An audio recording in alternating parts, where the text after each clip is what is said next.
what she said. Yeah. But anyway, yeah, it was just kind of crazy after all those years, going back to Gunda Arena, good housekeeping match, going back to, the Bash at the Beach and the WCW and all that, and then the TNA years. And some people don't know this, but I called Vince 3 or 4 times in the first 3 or 4 years of TNA. Yeah. Look, he's doing what Vince does. He didn't have no time, but he took the call. We talked, and I'm like, hey, is there any way? Nothing really came out of it. But, so again, our personal relationship is okay, but for them to make the call and to be put into the Hall of Fame, and it was just kind of surreal, dude. I mean, it was so surreal that it happened that quick. Coming back into the fold and going into the Hall of Fame, obviously Vince was there. Did it feel good to shake his hand and be welcomed? So the day before the Hall of Fame, we have to go through rehearsals, and I'd seen Brian. I'd seen a couple of the guys, but Vince is out there with his headset, and he's doing walkthroughs and rehearsals and all this. And, he leaves stage, and I'm backstage being called out. So I was just going to do whatever. And he walked up behind me, and we turned around and seen each other for the first time in person since Cleveland. Yeah. So it was 19 years. Yeah, 19 years. And, man, we just hugged each other, and he just said, welcome back. Those are 2 words that you go, I don't think I ever expected that. But, yeah, and so we reconnected, and, Vince is Vince. It was really cool.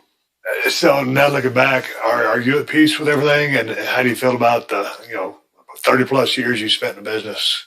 Man, this past April was my 36th year. And I love it today more now than ever. And no, I've done a one-off here and there. And Steve, you got to see The Last Outlaw. Last Outlaw kicked Stone Cold's ass, but that's another story. No, I'm kidding. But I'm working with the gaming company, the podcast, minor league baseball, the opportunities, but it all sort of goes back to the core ethics and the worth ethic and the fundamentals that I've learned inside the ring and outside the ring.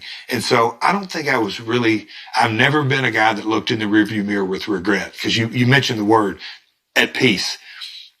I'm at so much more peace with situations like the Owen situation, which is a completely different. The situation like I regretted for years.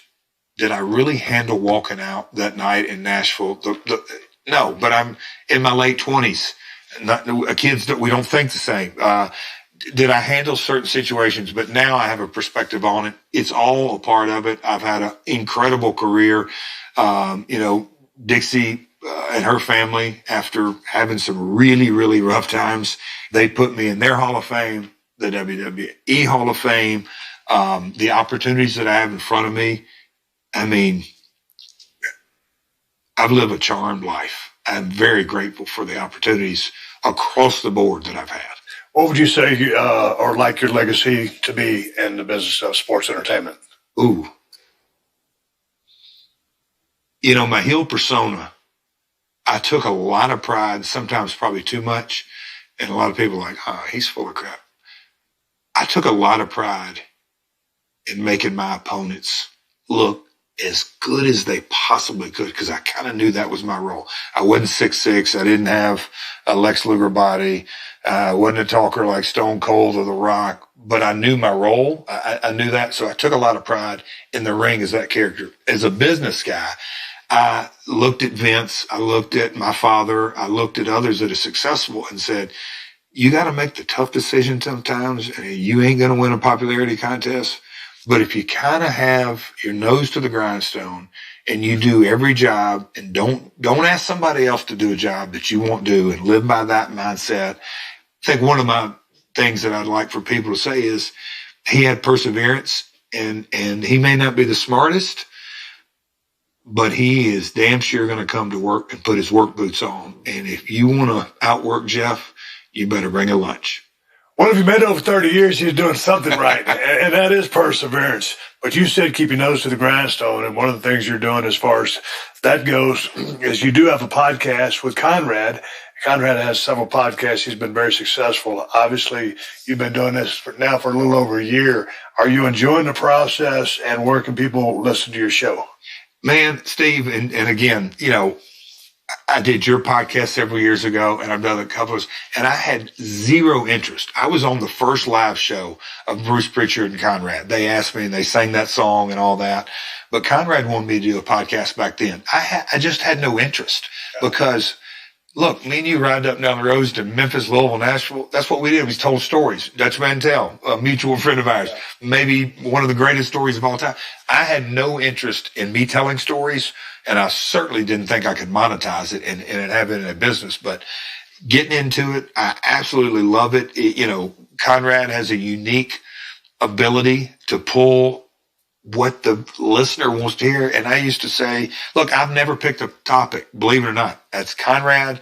I just sit down and say, let's roll, and the researchers jog my memory and all that. But doing the podcast, it's fascinating. It also gives me retrospective to look back from Memphis, the Dallas days, early WWE days, WCW days, TNA, all the way up to the Hall of Fame. Man, it's really cool to walk down memory lane, but it also gives me an opportunity, me and Road Dogg. I mean, I never thought we'd be able to be on stage again. It's tongue in cheek, the Ain't We Great Tour 2022, but we're doing live shows. We did one in Vegas. It's a lot of fun. I mean, we're having fun, telling stories, getting, down into this format somewhat and getting into it because the fan base, you were at the leader of the pack.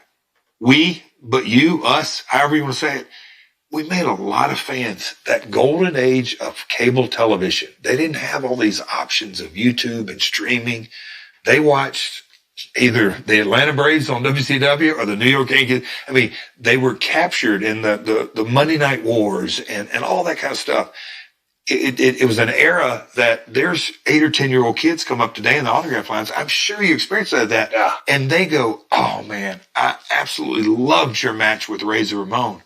And I'm just thinking, kid, you weren't even thought of. And the dad, so it's still cool. It's very, very grateful for these opportunities that I'm getting. So where do people tune into the podcast at? Every Tuesday, anywhere you can get a podcast. Every Tuesday, the new episode drops, My World with Jeff Jarrett. And the simplest thing is on social is at Real Jeff Jarrett. I'll give you all the information. Twitter, Facebook, and Instagram. Real Jeff Jarrett. Oh, okay. And can you spell that for me? No. Yeah, I'll spell his name. Congratulations on the podcast. It's a natural fit for you. And congratulations on the hell of a run over 30 years in the business. I've known you since I got into business. And like I said, your dad was the first promoter I ever dealt with. So crazy. Hopefully, I didn't cause him too many gray hairs, but he sure taught me a lot and gave me a hell of an opportunity to launch my career. So thanks for coming out here to the middle of nowhere. No heat whatsoever. How about that? The cat out of the bag. We have been spelled Jiminy H. Cricket. My name is Stone Cold Steve Austin. This is JEFFJARRET, Jeff Jarrett. And that's the bottom line, because I